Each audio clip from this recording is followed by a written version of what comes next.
We're starting this deep dive with a phrase that just instantly conjures up this image of a world dissolving. It comes straight from the source material you shared, Chinua Achebe's monumental novel, Things Fall Apart, from 1959. And we have to start with the epigraph he chose, which is from Yeats's The Second Coming.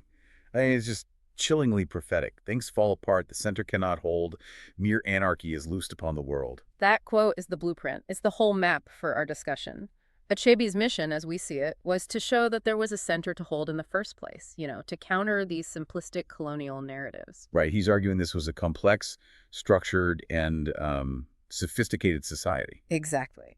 And our deep dive today is dedicated to immersing you in the early life of this world and its protagonist, Okonkwo, and analyzing the precise mechanisms by which that center was, well, destabilized and ultimately collapsed. We're not just tracking a tragedy here, we're tracking an architectural collapse. Our protagonist, Okonkwo, is introduced as a titan, a self-made man. His fame rests entirely on, and I'm quoting, solid personal achievements. And his legend begins at 18, right? When he defeats the legendary wrestler, Amelins the cat. A man unbeaten for 7 years across 2 massive clans. Think about that. The significance of the cat, I mean, that nickname itself is almost immediate political commentary, isn't it? Oh, absolutely. His back would never touch the earth. Right. And that single victory, that one act, establishes the core value of Umuofia. It tells you everything you need to know. It's about strength, merit, and action. Absolutely. The center of this society isn't inherited wealth. It's not just age. It's hard-won success. It's a culture that lives by the proverbs. Mm-hmm.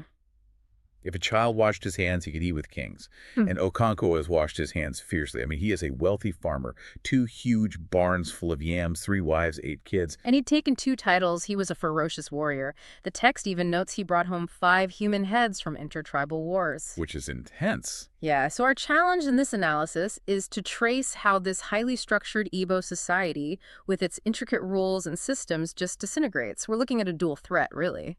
The internal flaws, the rigidity, which you see perfectly in Okonkwo himself. And then the external forces, the calculated, often brutal forces of colonialism.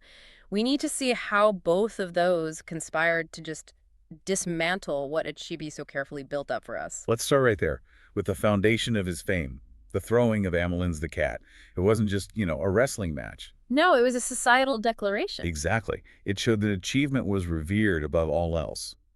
This system of meritocracy is the absolute bedrock.